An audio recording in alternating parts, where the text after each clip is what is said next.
Good morning, student. This is Raj Kumar Patel, and you are watching me on our YouTube channel. Actually, my topic is 10th English, part number 1, session 10th, finding a place to stay. देखिए, ये जो session है session 10, इससे पहले हमने session number 7, 8, 9 पढ़ चुका है। अभी सेशन नंबर 10 है। इसका टॉपिक का नाम है finding a place to stay. इस टॉपिक को अगर आपको समझाऊं मैं तो इसका मतलब होता है कि स्टे करने के लिए एक प्लेस या जगह ढूंढना। तो जब आप कहीं भी स्टे करते हैं, चाहे 1 डे हो, चाहे 1 वीक के लिए हो, चाहे 1 मंथ के लिए हो, या कहीं पे जॉब या कोचिंग वगैरह के लिए आप कहीं जा रहे हैं, तो भले 4 महीने, 6 महीने, साल, 2 साल, 5 साल के लिए रहें, तो जहाँ भी आपको रहना होता है वहाँ के लिए आपको क्या करना पड़ता है, रहने के लिए एक जगह ढूंढनी पड़ती है। तो जाहिर सी बात है, आप अपने शहर को छोड़कर दूसरे शहर में जाते हैं रहने के लिए, तो वहाँ आपको ऐसे ही रूम तो नहीं मिल जाएगा। तो यहाँ पर जो हम जो रूम ढूंढते हैं रहने के लिए, या कमरा ढूंढते हैं, मकान ढूंढते हैं, तो उनसे संबंधित कुछ टर्म्स आते हैं जिनको हम लोग रेंटिंग टर्म बोलते हैं। ठीक है, रेंट मतलब होता है किराया, और रेंटिंग टर्म मतलब किराया से संबंधित कुछ शब्दावलियाँ। इसमें 11 शब्दावलियों के बारे में दिया गया है। हम पहला पढ़ते हैं ब्रोकर। देखिए ब्रोकर होता क्या है। Broker one that acts as an agent for others in negotiation bargain. Broker वह मध्यस्थ व्यक्ति होता है, वह बीच का आदमी होता है जो किराएदार और मकान मालिक के बीच किराए हेतु बार्गेनिंग या निगोशिएशन, या उसी बोले मोल भाव करता है या करवाता है। इसके मोल भाव से फ़ायदा ये होता है कि किराएदार को किराया मिल जाता है, मतलब जगह मिल जाती रहने के लिए, और मकान मालिक को एक किराएदार मिल जाता है और उसके एवज में उसे पैसे मिलते हैं। तो ये सब काम किसका है? ब्रोकर का है। सेकंड टर्म है रेंट। रेंट आप समझ चुके हैं, जो किराएदार किसी मकान मालिक के या मकान मालिक के घर में जो रहता है, तो उनके घर में रहने के एवज में उसे मकान मालिक या मकान मालकिन को कुछ रुपए देने होते हैं। तो जो रुपए वो देता है उसे हम रेंट कहते हैं। हमारा थर्ड पॉइंट है पीजी। देखिए पीजी का फुल फॉर्म होता है पेइंग गेस्ट। अब आप सोचेंगे सर पेइंग गेस्ट नाम है तो कैसा है? एक्चुअली में जो पीजी होता है वह एक ऐसा गेस्ट है जो रुपए देता है अपने स्वागत करने वाले को, या जहाँ जाता है वहाँ पे। तो यहाँ पे पीजी का मतलब क्या होगा? एक ऐसा किराएदार जो अपने मकान मालिक या मकान मालकिन के साथ उनके घर में रहता है और उनके वस्तुओं का उपयोग भी करता है, लेकिन उन वस्तुओं के उपयोग करने के बदले में वह मकान मालिक या मकान मालकिन को रुपए पैसे भी देता है। ये समझ लीजिए कि जो पीजी जो होता है वह सामान्य किराए से थोड़ा महंगा होता है, क्योंकि यहाँ पर जो रहने वाला है वह उस घर में एक मेहमान की तरह रहता है, सदस्य की तरह रहता है। वहाँ जो घर में जो भी सामान होगा, सोफा हो गया, टीवी हो गया, फ्रिज हो गया, वो सबको उपयोग करता है, तो उसे थोड़ा ज़्यादा पैसा देना पड़ता है। तो इसे हम एक ऐसा मेहमान समझ लें जो वहाँ पर पैसा देकर उनके साथ रहता है, इसे बोलते हैं पीजी।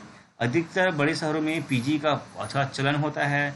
जैसे कि कोई बुजुर्ग हैं, 2 लोग रहते हैं घर में, तो उनको घर का देखभाल करने के लिए एक कोई व्यक्ति आ जाए उनके बीच में, उनको दिल लगेगा, उनको अच्छा लगेगा, इसलिए लोग पीजी में किराएदार मांगते हैं। मतलब ऐसा किराएदार हमें चाहिए जो पीजी में रह सकें।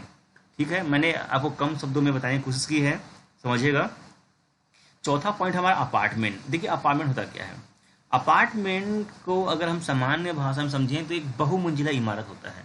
क्या होता है? बहुमंजिला इमारत, जिसमें भूतल के अलावा 10 या 5 से अधिक और भी मंजिलें हों। ठीक है, उसे हम क्या बोलेंगे? अपार्टमेंट।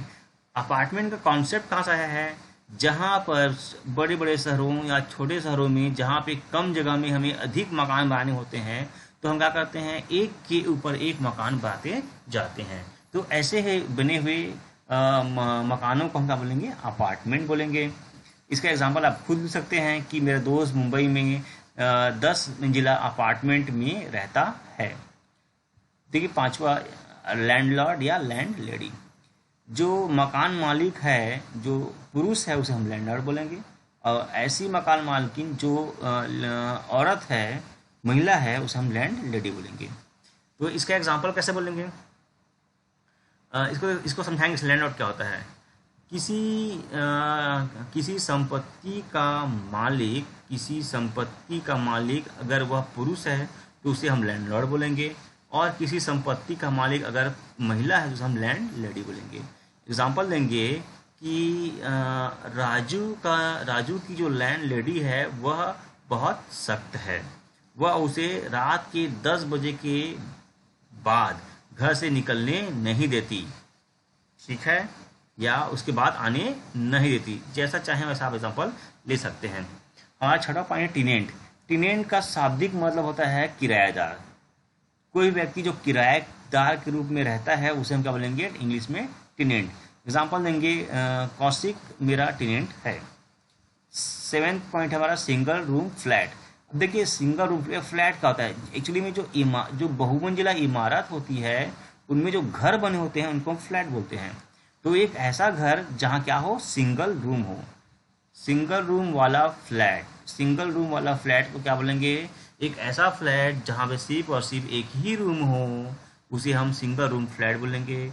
आजकल शहरों में लोगों को किराया की बहुत समस्याएं आती हैं, इसलिए लोग क्या करते हैं, छोटे फैमिली के हिसाब से, बड़े फैमिली के हिसाब से, सिंगल व्यक्ति के हिसाब से single room flat, double room flat, triple room flat, 4 bedroom flat, ऐसा वो लोग अपार्टमेंट बनाते हैं।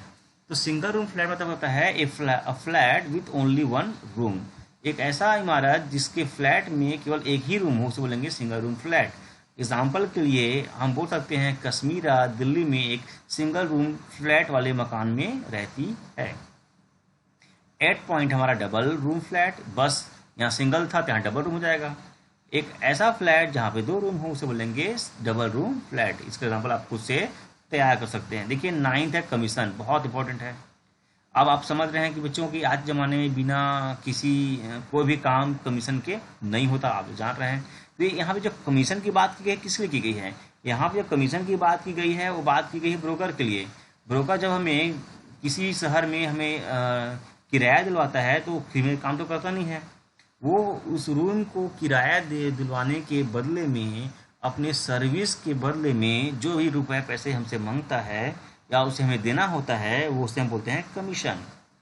देखिए a fee that you have to pay to an agent और ब्रोकर फॉर देयर सर्विस।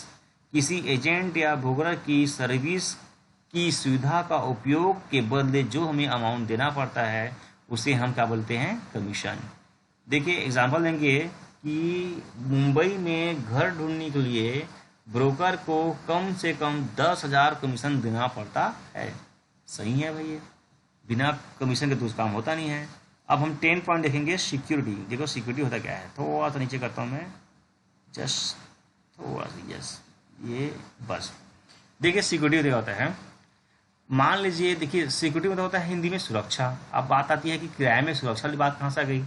देखिए क्या होता है, कई किराएदार ऐसे होते हैं जो रहने आते हैं लेकिन बिना पैसा दिए ही भाग जाते हैं।